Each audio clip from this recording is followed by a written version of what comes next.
నమస్కారాలు.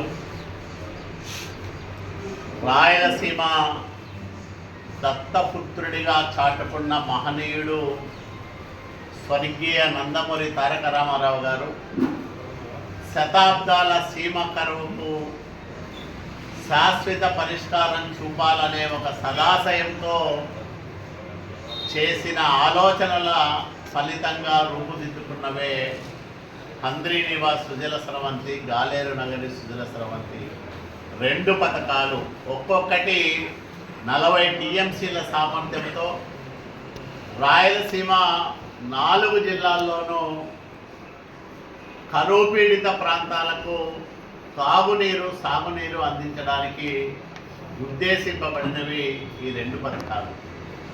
దీంట్లో హంద్రీ నివాస్ సుజల స్రవంతి ద్వారా 6 లక్షల పైచిలుకు ఎకరాల ఆయకట్టుకు సాగునీరు ఇవ్వాలనేది లక్ష్యం కాగా, దాదాపు 25 లక్షల పైబడి జనాభాకు రక్షిత మంచినీరు ఇవ్వాలని కూడా ఉద్దేశించి రూపకల్పన చేశారు. ఎన్టీఆర్ కళల రూపమైన హంద్రీ నివా ప్రాజెక్టుకు మొట్టమొదటిసారిగా ఉరవకొండలో చంద్రబాబు నాయుడు గారు శంకుస్థాపన చేశారు. తర్వాత వచ్చిన ప్రభుత్వాలు కూడా కొన్ని పనులు చేశాయి. 2014లో చంద్రబాబు నాయుడు గారు ముఖ్యమంత్రి అయ్యే నాటికి హంద్రీ నివా కాలువ నీటి ప్రవాహ సామర్థ్యం ఎంత ఉండేదంటే 700 క్యూసెక్కులు మాత్రమే ఉండేది. అంటే 3850 క్యూసెక్కుల నీటిని తీసుకోవాలని లక్ష్యంగా పెట్టుకొని కాలువను తవ్వితే రకరకాల అడ్డంకుల వల్ల 2014లో విభజనానంతర ఆంధ్రప్రదేశ్ రాష్ట్రానికి చంద్రబాబు నాయుడు గారు ముఖ్యమంత్రిగా ప్రమాణ స్వీకారం చేసే నాటికి హంద్రీ నివా కాలువ ద్వారా 700 క్యూసెక్కులకు మించి ఒక్క చుక్క కూడా ఎక్కువ నీళ్లు తీసుకునేదానికి అవకాశం లేకుండా ఉండింది. 14లో చంద్రబాబు నాయుడు గారు ముఖ్యమంత్రి అయిన ప్రమాణ స్వీకారం చేసిన తర్వాత ఎక్కడైతే హర్డిల్స్ ఉన్నాయో వాటిని తొలగించడానికి ప్రత్యేక శ్రద్ధ పెట్టి ఆయన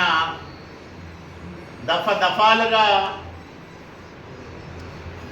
అధికారులతోనూ కాంట్రాక్టర్లతోనూ సమావేశాలు నిర్వహించి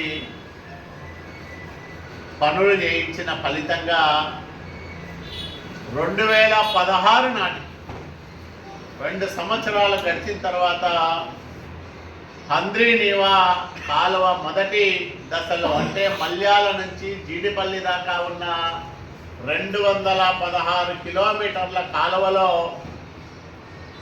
2000 క్యూసెక్కుల నీటిని తీసుకొచ్చేదానికి వెసులుబాటు లభించింది. అంటే 700 క్యూసెక్కుల నీటి నుంచి 2000 క్యూసెక్కుల దాకా నీటి సామర్థ్యాన్ని పెంచిన నాయకుడు ఎవరంటే నారా చంద్రబాబు నాయుడు గారు.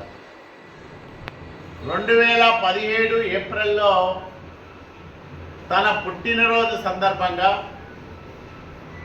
అదనంగా తొలి దశ కాలువ పనులకు విస్తరణ మరింత చేయాలని మొదట ఏదైతే భావించామో 3850 క్యూసెక్కుల నీటిని తెచ్చుకోవడానికి అనువుగా పనులు చేయాలనే ఉద్దేశంతో 1000 కోట్ల రూపాయల నిధులను మంజూరు చేసిన నాయకుడు చంద్రబాబు నాయుడు గారు. పనులు ప్రారంభం చేశాం. దాదాపు 37% పైగా పనులు పూర్తయ్యాయి. 2019లో చంద్రబాబు నాయుడు గారు ముఖ్యమంత్రిగా దిగిపోయే నాటికి 2000 క్యూసెక్కులకు అదనంగా 3850 క్యూసెక్కులు తెచ్చుకోవడానికి వీలుగా జరుగుతున్న పనుల్లో 37% పూర్తయ్యాయి. జగన్మోహన్ రెడ్డి ముఖ్యమంత్రి అయ్యాడు. అనంతపురంలో మీటింగ్ పెట్టాడు. ఈ జిల్లా మనవని నేను ఈ అంద్రినీవా సామర్థ్యాన్ని 3,850 కాదు 10,000 క్యూసెక్కులకు పెంచుతా. మొదట 6,300 క్యూసెక్కుల సామర్థ్యానికి పెంచుతా. సమాంతరంగా మరో కాలువ నిర్మిస్తా. మొత్తం 10,000 క్యూసెక్కుల సామర్థ్యానికి అంద్రినీవా పథకాన్ని పెంచుతానని ప్రగల్భాలు పలికి ఒక చెత్త జీవో ఇచ్చాడు. ఒక గంప బట్టి 5 సంవత్సరాల కాలంలో ఎత్తిన పాపాన పోలేదు. జరుగుతున్న పనులు ఆపేశాడు. అవే పనులు సంవత్సరంలో పూర్తి చేసి ఉంటే నీటి ప్రవాహ సామర్థ్యం పెరిగేది. ఆ పనులు ఆపేసి కొత్తగా పనులు చేపట్టకోకుండా 5 సంవత్సరాలు అనంతపురం జిల్లా భవిష్యత్తును సర్వనాశనం చేసిన వ్యక్తి జగన్మోహన్ రెడ్డి అని ఘంటాపథంగా తెలుగుదేశం పార్టీ తరఫున ఈ జిల్లా ప్రజల తరఫున మేము ప్రకటిస్తూ ఉన్నాం. ఈ అనంతపురం జిల్లా ద్రోహి జగన్మోహన్ రెడ్డి అని ప్రకటిస్తూ ఉన్నాం. వాస్తవాలు ఇంత పచ్చిగా ఉంటే చంద్రబాబు నాయుడు గారు మళ్ళా ముఖ్యమంత్రి అయిన తర్వాత 3,700 కోట్లు అదనంగా మళ్ళా ఈ బడ్జెట్లో పెట్టి అంద్రినీవా ఫేజ్ 1 ఫేజ్ 2లో పనులను పరిగెత్తిస్తూ ఉంటే సిగ్గు లేకుండా మాట్లాడుతూ ఉన్నారు అనంతపురం జిల్లా వైసీపీ నాయకులు. ముఖ్యమంత్రి గారు మొన్న స్వయంగా ఉరవకొండ నియోజకవర్గంలో అంద్రినీవా విస్తరణ పనులను పరిశీలన చేసి అక్కడ రైతులకు భరోసా ఇచ్చారు. నేను మళ్ళా ముఖ్యమంత్రిగా వచ్చా, అంద్రినీవాను మళ్ళా 3,850 క్యూసెక్కుల సామర్థ్యానికి పెంచుతున్నా. ఖచ్చితంగా అంత నీటి ప్రవాహం ఉండబోతా ఉంది. జూలై 10వ తేదీ నీటిని విడుదల చేస్తానని ఆయన తేదీతో సహా ప్రకటిస్తే 5 సంవత్సరాలు అనంతపురం జిల్లాకు తీరని అన్యాయం చేసిన పెద్ద మనుషులందరూ కూడా చంద్రబాబు నాయుడు గారిని విమర్శించే సాహసం చేస్తూ ఉన్నాను. నేను అడుగుతూ ఉన్నాను, ఒకసారి ఆత్మవిమర్శ చేసుకోమని అడుగుతూ ఉన్నాను. అనంత వెంకటరామరెడ్డిని కానీ, విశ్వేశ్వరరెడ్డిని కానీ, శివరామరెడ్డిని కానీ, మీకు సాగునీటి ప్రాజెక్టుల పైన అవగాహన ఉన్న వ్యక్తులు, ఈ జిల్లాలో ప్రజాప్రతినిధులుగా పదవులు అనుభవించిన వ్యక్తులు, 5 సంవత్సరాలు మీరు పదవుల్లో ఉన్న కాలంలో అంద్రినీవాకు ఎంత ఖర్చు పెట్టారు, ఎన్ని పనులు చేశారు? బహిరంగ చర్చకు సిద్ధమా అని అడుగుతా ఉన్నా నేను. 2014-19లో మేమేం చేశామో చెప్తాం, 19-24 మధ్యలో మీరేం చేశారో చెప్పండి. మళ్ళా ఇప్పుడు 24 తర్వాత మేము వచ్చిన తర్వాత మేమేం చేస్తున్నామో మేము చెప్తాం. సవాల్ చేస్తా ఉన్నాం. అంద్రినీవా పైన 2014 తర్వాత ఎవరు ఏమి చేశారో అంద్రినీవాకు బహిరంగ చర్చకు సిద్ధమని కూడా నేను సవాల్ చేస్తాను.